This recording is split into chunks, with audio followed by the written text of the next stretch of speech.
شروع اللہ کا نام لے کر جو بڑا مہربان نہایت رحم والا ہے۔ بے شک انسان پر زمانے میں ایک ایسا وقت بھی آ چکا ہے کہ وہ کوئی قابل ذکر چیز نہ تھا۔ ہم نے انسان کو ملے جلے نطفے سے پیدا کیا تاکہ اسے آزمائیں، تو ہم نے اس کو سنتا دیکھتا بنایا، یقیناً ہم ہی نے اسے رستہ بھی دکھا دیا۔ اب خواہ شکر گزار ہو خواہ ناشکرا۔ بے شک ہم نے کافروں کے لیے زنجیریں اور طوق اور دہکتی آگ تیار کر رکھی ہے۔ جو نیکوکار ہیں وہ ایسی شراب پیئیں گے جس میں کافور کی آمیزش ہو۔ یہ ایک چشمہ ہے جس میں سے اللہ کے بندے پیئیں گے اور اس میں سے چھوٹی چھوٹی نہریں نکال لیں گے۔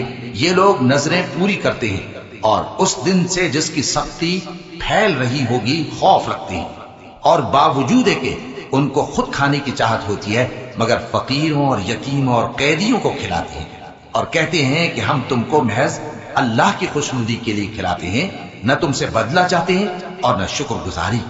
ہم کو اپنے پروردگار سے اس دن کا ڈر لگتا ہے جو چہروں کو بگاڑنے والا اور بڑی سختی والا ہوگا۔ چنانچہ اللہ ان کو اس دن کی سختی سے بچا لے گا اور تازگی اور خوشی عنایت فرمائے گا، اور ان کے صبر کے بدلے ان کو بہشت اور ریشمی لباس عطا کرے گا۔ اس میں وہ تختوں پر تکیے لگائے بیٹھے ہوں گے، وہاں نہ دھوپ کی حدت دیکھیں گے نہ سردی کی شدت۔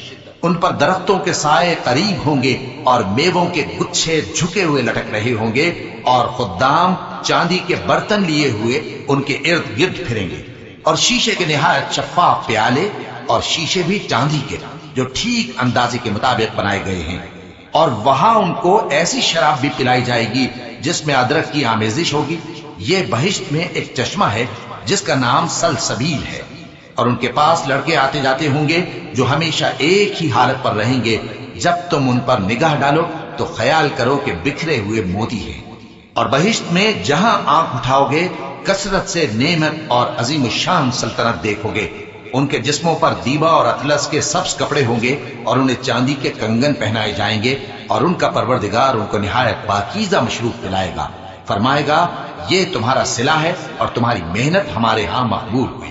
اے نبی صلی اللہ علیہ وآلہ وسلم، ہم نے تم پر قرآن بتدریج نازل کیا ہے، تو اپنے پروردگار کے فیصلے کے لیے انتظار کیے رہو، اور ان لوگوں میں سے کسی بد عمل اور ناشکرے کا کہا نہ ماننا، اور صبح و شام اپنے پروردگار کا نام لیتے رہو، اور رات کو بڑی دیر تک اس کے آگے سجدے کرو اور اس کی پاکی بیان کرتے رہو۔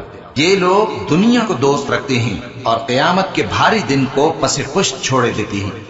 ہم نے ان کو پیدا کیا اور ان کے جوڑ جوڑ کو مضبوط بنایا، اور اگر ہم چاہیں تو ان کے بدلے انہی کی طرح اور لوگ لے آئیں۔ یہ قرآن تو نصیحت ہے، جو چاہے اپنے پروردگار کی طرف پہنچنے کا راستہ اختیار کر لے، اور تم کچھ بھی نہیں چاہ سکتے مگر جو اللہ کو منظور ہو۔ بے شک اللہ جاننے والا ہے، حکمت والا ہے۔ وہ جس کو چاہتا ہے اپنی رحمت میں داخل کر لیتا ہے، اور ظالموں کے لیے اس نے دکھ دینے والا عذاب تیار کر رکھا ہے۔